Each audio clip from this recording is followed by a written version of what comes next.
Hi, good morning to all. I welcome you again in Krantikari English classes.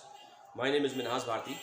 So guys, आज हम लोग जो first chapter है हमारा पनोरमा 10th क्लास का इंग्लिश बुक पनोरमा पार्ट 2 उसका आज हम पढ़ेंगे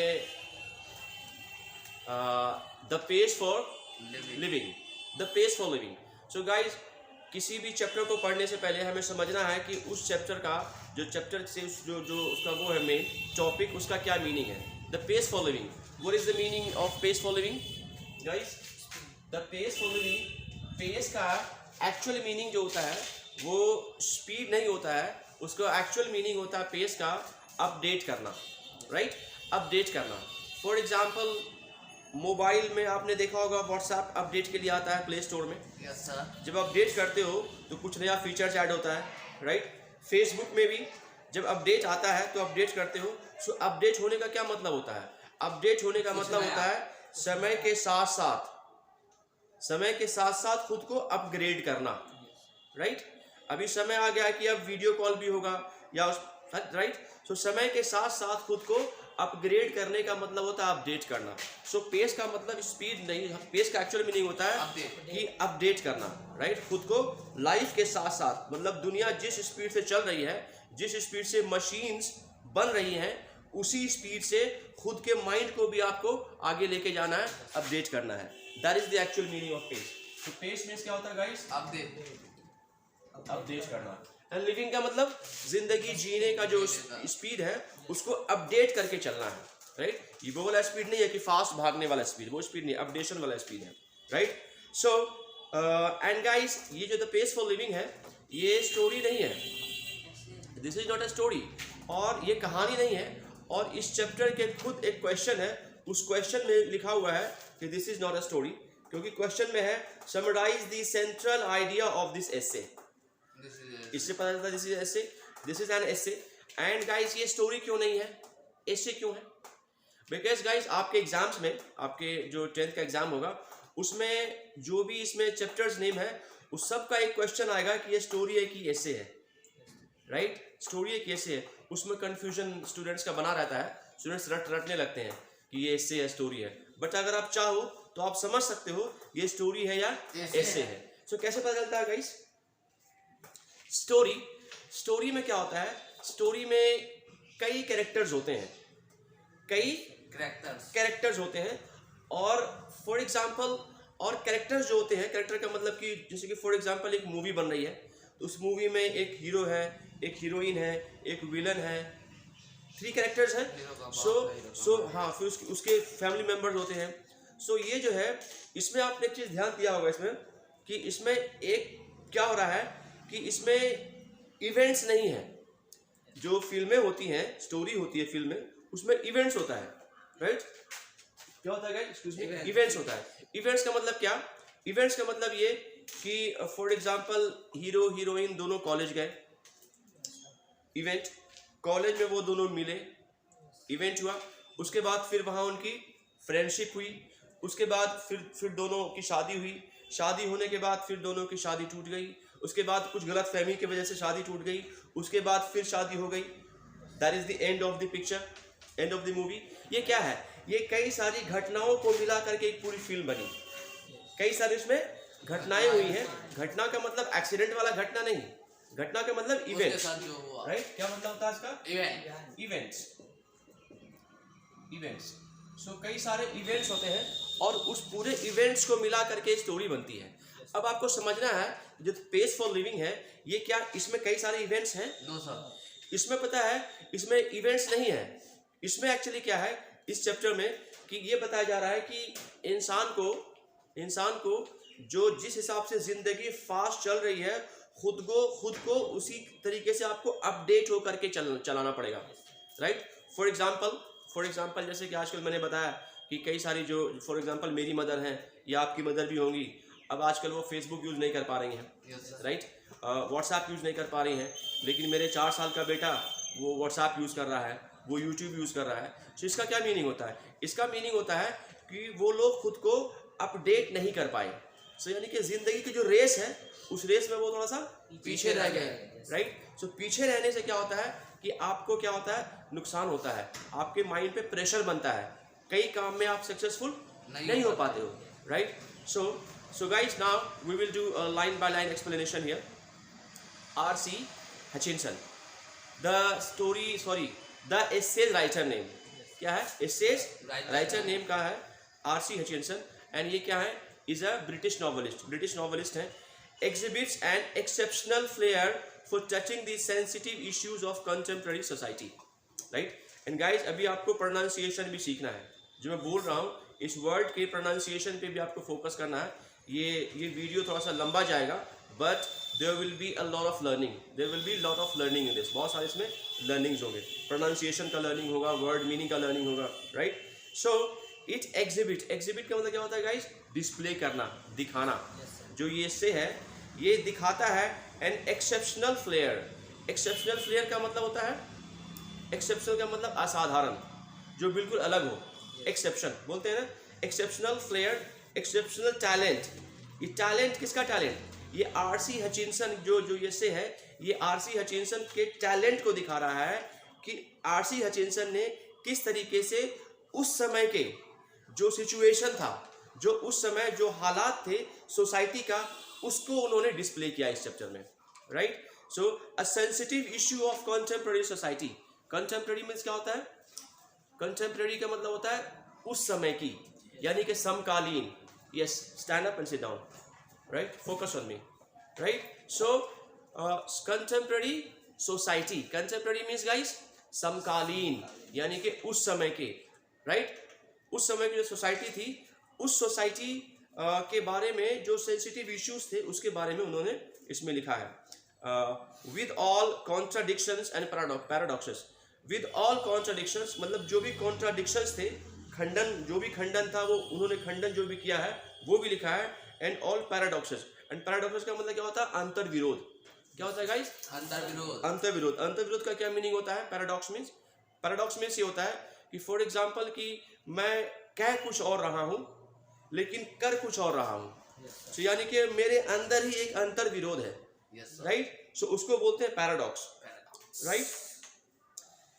in the page following R.C. Hutchinson captures the agony of modern man. Guys, ये जो मैं आपको लाइन बाय लाइन एक्सप्लेनेशन दे रहा हूँ, इसका बेनिफिट आपको ऑब्जेक्टिव क्वेश्चंस को डील करने में होगा एग्जाम में, right? So captures the agony of modern man. ये मॉडर्न मैन की एगनी को कैप्चर करता है. एगनी का मतलब क्या होता है गाइस? दुख. AGONY. ये मॉडर्न मैन की एगनी, उसका क्या दुख है, मॉडर्न मैन का दुख, उसको ये एसेज बताता है. He brings out how the fast movement of men, उसका कहना है, yes Ujjwal, focus on me. So he brings out how the fast movement of men, उसका कहना है कि fast movement ने किस तरीके से men, things and objects को hurt किया है.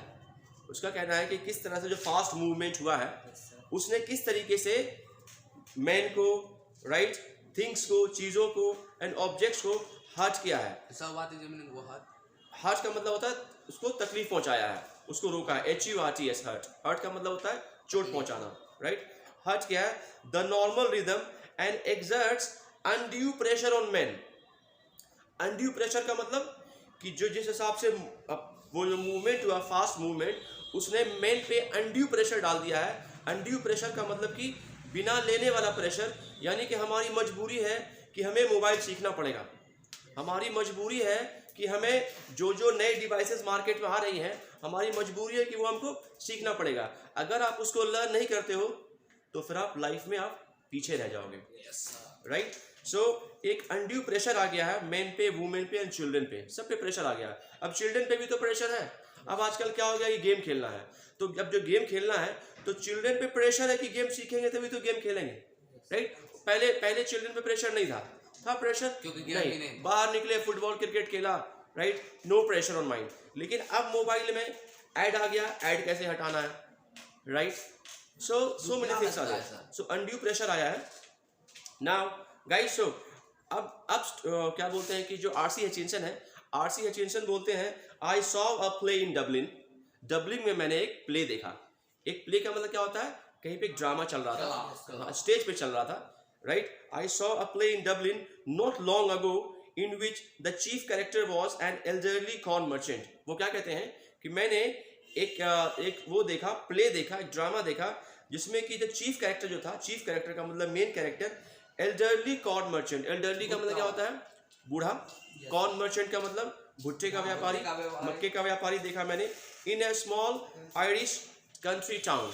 इन a small Irish country town. Irish country town का मतलब, अब ये सब आपके ऑब्जेक्टिव्स में आएंगे गाइस. वो जो आप उसने डबलिन में जो प्ले देखा वो कहाँ देखा? Corn merchant in a small Irish town. जो कॉर्न मर्चेंट का था, कहाँ का था कॉर्न मर्चेंट? कॉर्न मर्चेंट कहाँ का था? स्मॉल आयरिश टाउन से था. He was a man of many anxieties. He was a man of many anxieties. यानी कि एंग्जाइटीज का मतलब क्या होता है? बहुत तरह की एंग्जाइटी जो होता है एक मेंटल डिजीज टाइप का होता है जिसमें कि आदमी परेशान रहता है, मतलब एक नेगेटिव थिंकर बन जाता है, right? So many anxieties. His heart was dicky. Ujjwal, look at me. Okay, his heart was dicky. Dicky means क्या होता है गाइस? डिकी मतलब वीक, कमजोर. वो कमजोर दिल वाला इंसान था. And he was dicky. His nephew was cheating him. उसका जो भतीजा था उसको चीट करता था. चीट का मतलब उसको फूल बनाता था, बेवकूफ बनाता था, चीट करता था उसको. His wife had the fantastic notion of spending 10 pounds on a holiday. His wife, जो उसकी पत्नी थी, she had a fantastic notion. Fantastic notion का मतलब उसके दिमाग में एक फिक्स था कि उसको हर हॉलीडे पे 10 पाउंड उसको खर्च करना है, स्पेंड करना है. Spending 10 pounds. अभी आपका ऑब्जेक्टिव क्वेश्चन में बनेगा. Altogether the pace of life was getting too much for him.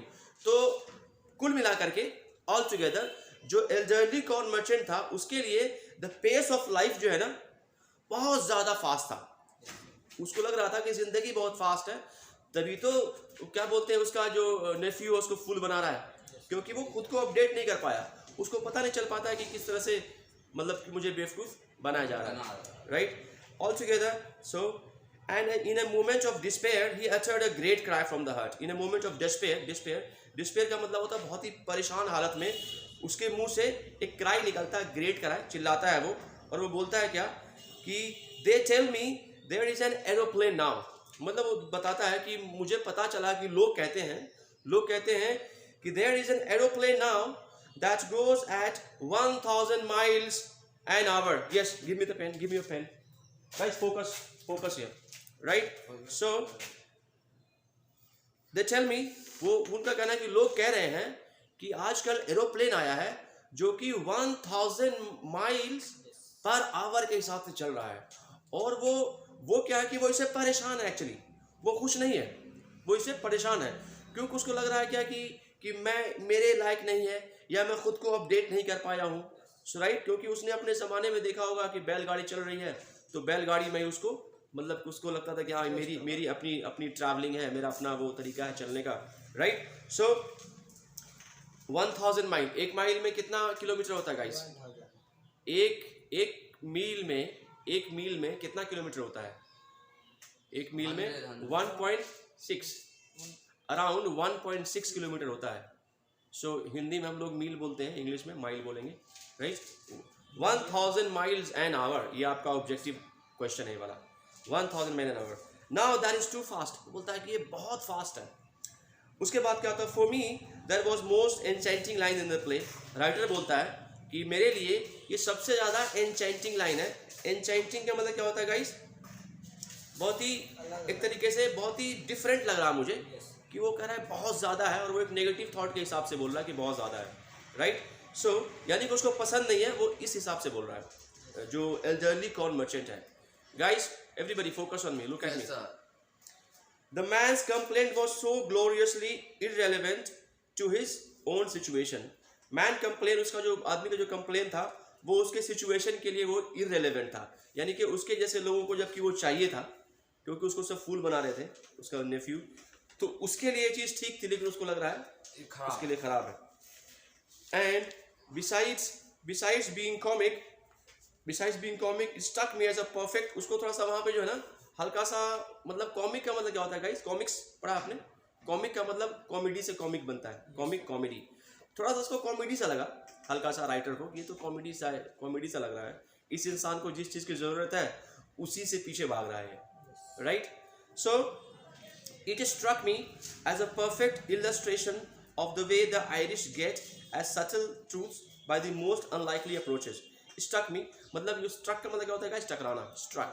It struck me मतलब एक तरीके से उसके बाद जो ना ये उसके दिमाग में टकराई कि किस तरह से आयरिश लोग जो होते हैं सोचते हैं.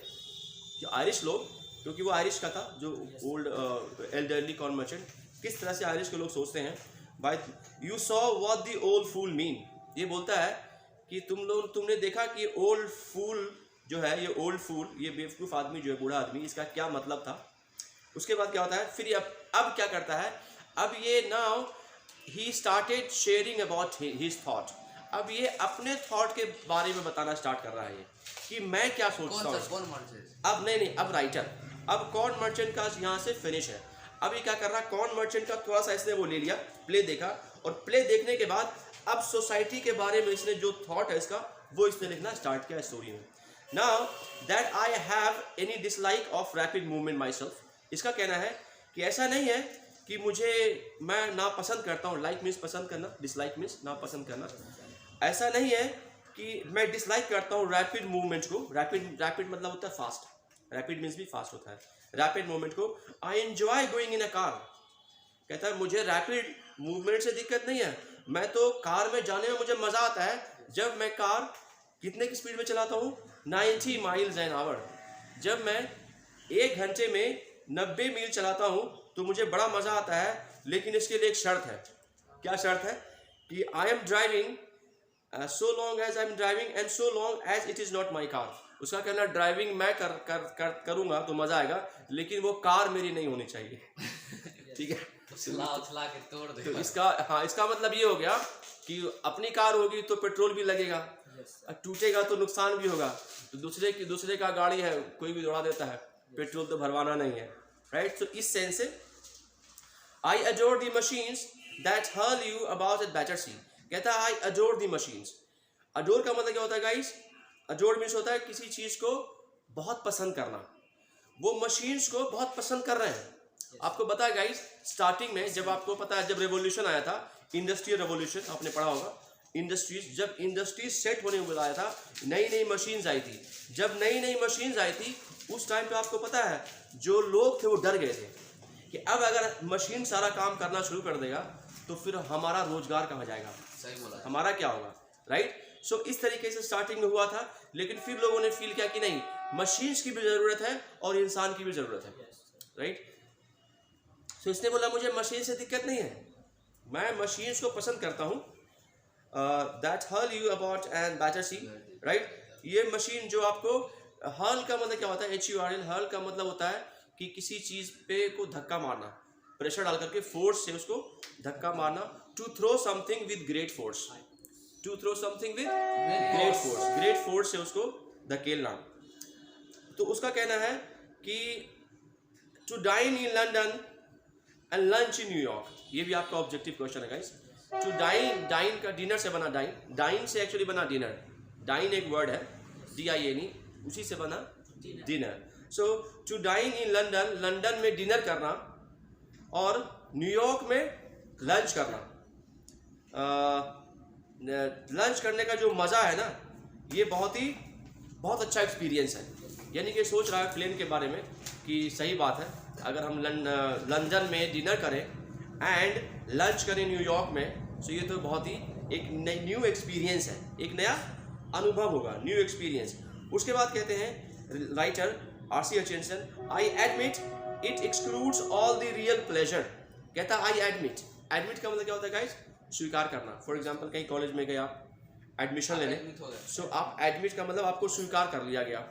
आप कहीं हॉस्पिटल में गए, एडमिट होते हैं, यानी कि हॉस्पिटल ने आपको स्वीकार कर लिया. सो एडमिट का मतलब होता है स्वीकार करना.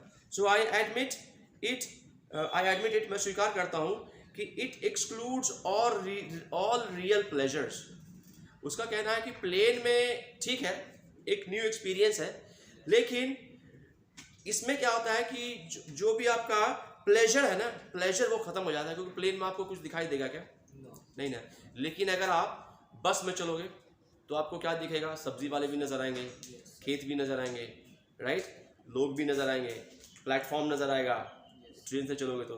सो उसका कहना है कि जो प्लेजर है ना वो प्लेजर नहीं मिलेगा। हाँ, एक नया एक्सपीरियंस ऐड होगा मेरी लाइफ में कि मैं प्लेन पे बैठा था, नया एक्सपीरियंस, बट प्लेजर जो है ना वो प्लेजर नहीं होगा। सो लेकिन ये बार बार कहना है कि मैं डिसलाइक, इसके मैं खिलाफ नहीं हूँ। आई डोंट डिसलाइक इट, मुझे पसंद है ये जो रैपिड मूवमेंट है। हाँ, राइटर बोला मुझे रैपिड मूवमेंट पसंद है। उसके बाद कहते हैं कि the sort of fun you get in the country bus, जो कंट्री बस में जो जिस टाइप का फन मिलता है, सॉर्ट ऑफ फन, सॉर्ट का मतलब होता है प्रकार, तरीका, SORT sort of fun, fun का मतलब खेल, मज़ा, जो मज़ा कंट्री बस में मिलता है सोमरसेट में, स्पेन में, वो मज़ा उसमें नहीं है, राइट। अब वो मज़ा क्या होगा? वो मज़ा यही होगा कि कंट्री बस में क्या मज़ा है कि बीच बीच में रुके, अब जितना रुक रुक के जाओगे उतना आपको सीनरी देखते हुए जाओगे, right. But it gives a superficial sense of drama, it was a sort of excitement. कहता है ये एक एक्साइटमेंट का तरीका था, our ancestors had to do without, right. जो आज का जो प्लेन है या कार है, ये हमारे एंसेस्टर्स को ये वाला एंजॉयमेंट नहीं मिला। वो कह रहा है कि हमारे एंसेस्टर्स को ये वाला एंजॉयमेंट नहीं मिला, and we might just as well accept it gratefully, और इसको हम ग्रेटफुली एक्सेप्ट करते हैं इन चीज़ों को कि उनको नहीं मिला ये टाइम। वाई? बिकॉज उस ज़माने में बुलक कार्ट का टाइम था, बुलक कार्ट मतलब बैलगाड़ी का ज़माना था। Now where speed become something unfriendly to me, कहता है क्योंकि नाउ जो स्पीड है ना, स्पीड का मतलब कि जो ज़िंदगी जीने की जो स्पीड है ना वो मेरे लिए अनफ्रेंडली हो गई है। अब राइटर बोल रहे हैं जिस हिसाब से ज़िंदगी फास्ट चल रही है आजकल, मेरे लिए वो अनफ्रेंडली है। अनफ्रेंडली का मतलब मेरे लिए वो सही नहीं है, फ्रेंडली नहीं है, दोस्ताना नहीं है, अनफ्रेंडली नहीं है टू मी। वाई? बिकॉज इस स्पीड में चलने के लिए मेंटल एक्सरसाइज बहुत करना पड़ता है। सही बात है ना? जिस हिसाब से लाइफ ज़िंदगी स्पीड में चल रही है आजकल, मशीन्स आ रहे हैं, आपके माइंड को लर्न करना पड़ता है ना, every day you have to learn something new, right. So तो इसका कहना है कि मेंटल एक्टिविटीज़ ज़्यादा बढ़ गई हैं, follow the pace of machines. Machines के साथ खुद को चलाने के लिए, मशीन्स के साथ खुद को चलाने के लिए मेंटल एक्टिविटीज़ जो है, यस डोंट डिस्टर्ब हिम, बहुत बड़ा वीडियो बन जाएगा। I speak with prejudice, I speak with prejudice. कहता है कि मैं नापसंदगी से एक बात कहना चाहता हूँ। उज्जवल लुक एट मी, वो कह रहे हैं कि मैं नापसंदगी से एक बात कहना चाह रहा हूँ जो मुझे पसंद नहीं है बोलना, कि मैं एक स्लो थिंकर ट्राइब से बिलोंग करता हूँ। अब ये एक सच बात बता रहे हैं कि because I belong to the tribe of slow thinkers. Slow thinkers का मतलब जो स्लो सोचते हैं, राइटर खुद के बारे में बता रहे हैं। Those who are cursed with le esprit de le escalier. सो इसमें एक चीज़ है कि वो स्लो थिंकर क्या होता है उसका मीनिंग बता रहे हैं। एक फ्रेंच वो है, एक कहावत है, एक सेइंग्स है, उसी को उन्होंने इसमें लिखा हुआ है, ले स्पिरिट डे ले स्केलेरिएट।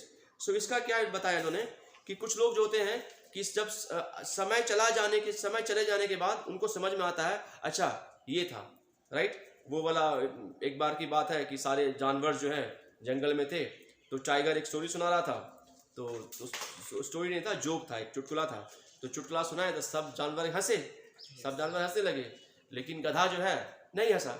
अगले दिन देखा सब लोग कि गधा अकेले में हंस रहा है, ठीक है। तो सबको समझ में आया कि गधा को बाद में समझ में आया कि क्या थी वो जोक, क्या था वो चुटकुला, क्या था। सो कहने का मतलब ये है कि अपने बारे में उस हिसाब से बता रहे हैं कि मुझे कोई भी चीज़ देर से समझ में आती है। ये राइटर खुद बोल रहे हैं। People who light on the most devastating repartee about 4 hours after the party is over। और कह रहे हैं कि हम लोग उस टाइप में हैं, अपना टाइप बता रहा है। People who light on the most devastating, यानी कि पार्टी ख़त्म हो गई। कुछ लोग होते हैं कि पार्टी ख़त्म हो जाने के बाद लास्ट 4 घंटे के बाद आके धूमधाम मचाते हैं, उनको लगता है कहीं पार्टी शुरू हुई है, असल में पार्टी ख़त्म हो चुकी है। तो स्लो थिंकर होते हैं जिनको पता ही नहीं चलता कि हुआ क्या है, राइट। सो वो बता रहे हैं कि 4 घंटे हम लोग उनमें से हैं जो 4 घंटे के बाद आके धूम धमाका मचाते हैं कि अब पार्टी शुरू हुई है, असल में पार्टी ख़त्म हो चुकी है। एंड गाइज ये सब आपके ऑब्जेक्टिव क्वेश्चंस का आंसर है।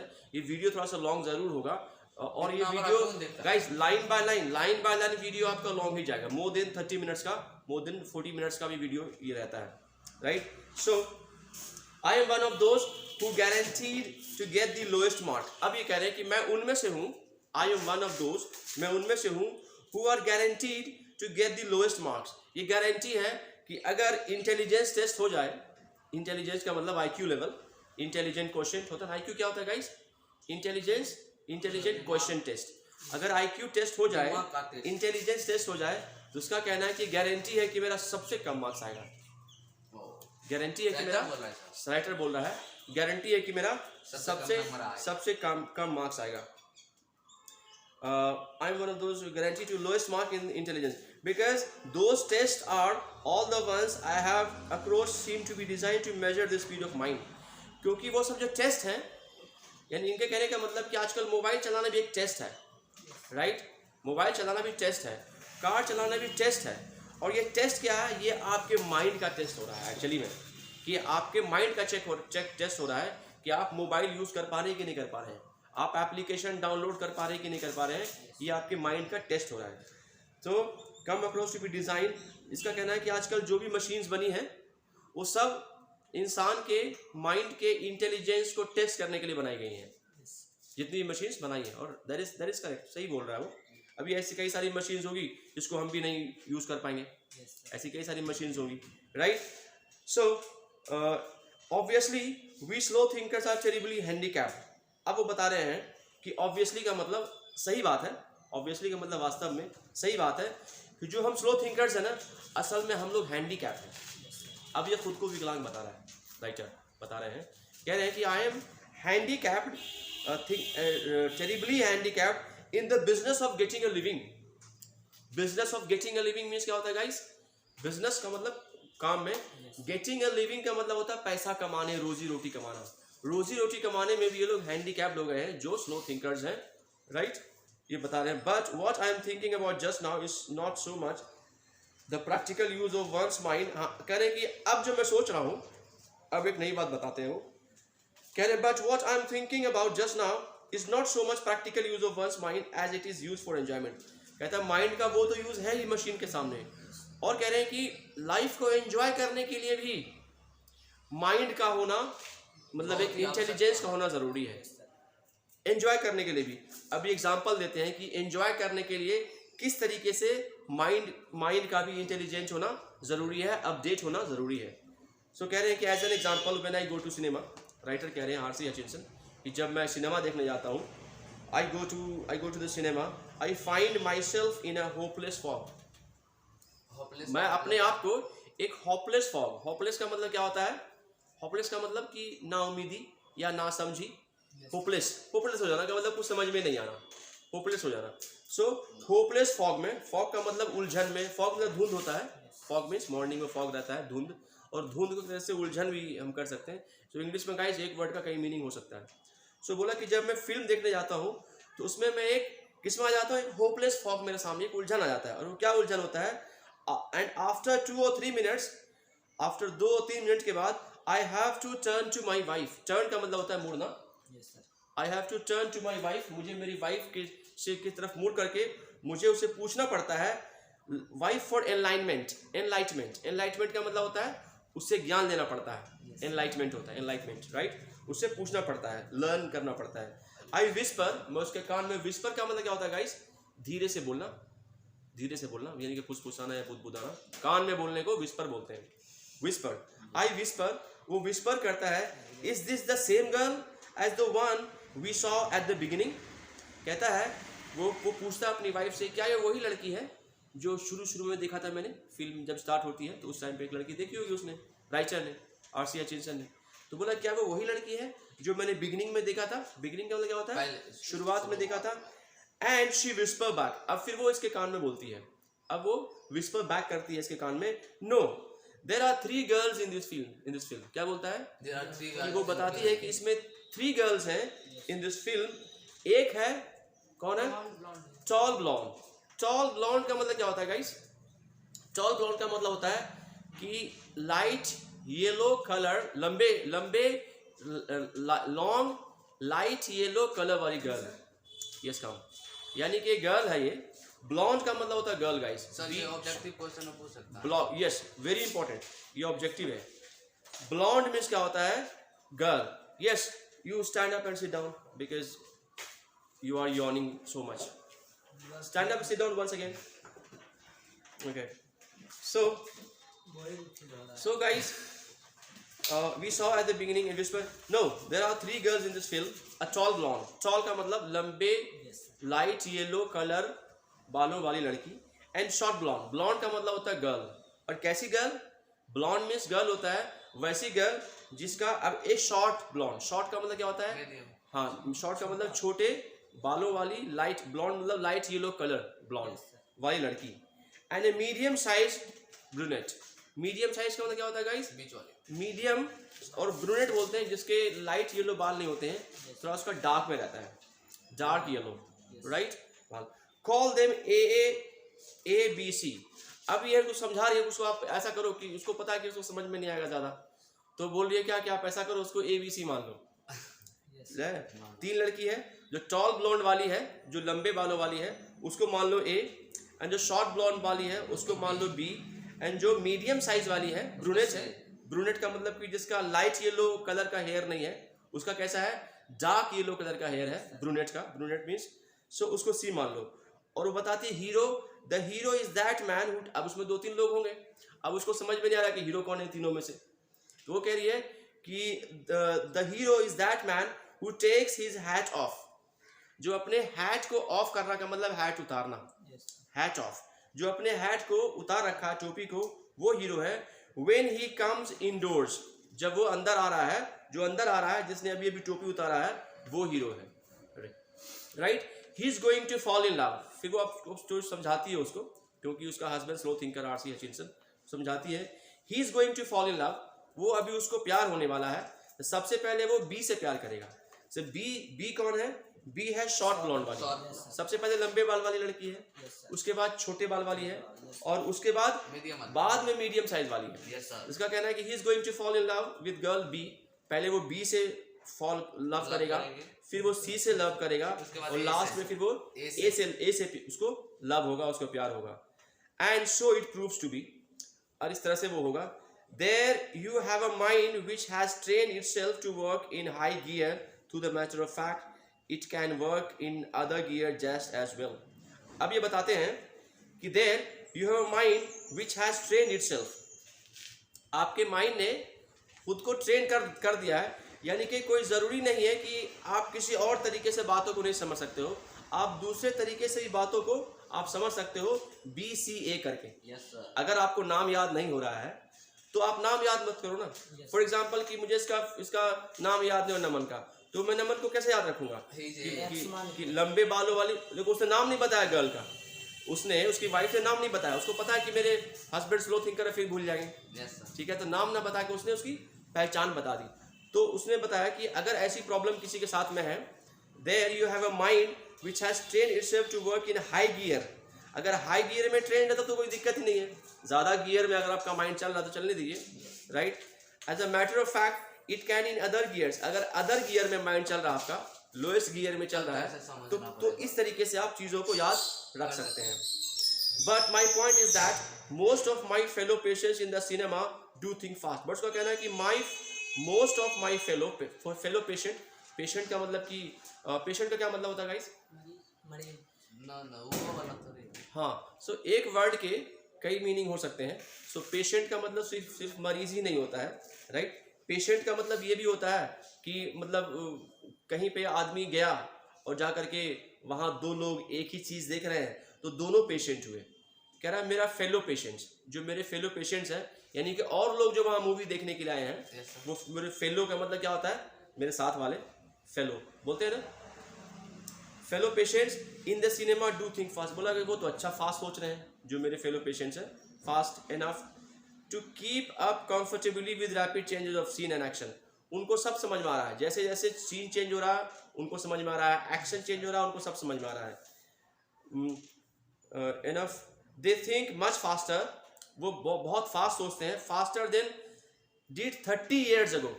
अब ये ऑब्जेक्टिव क्वेश्चन हो गया, बीच में कई सारे ऑब्जेक्टिव्स गए हैं क्वेश्चन.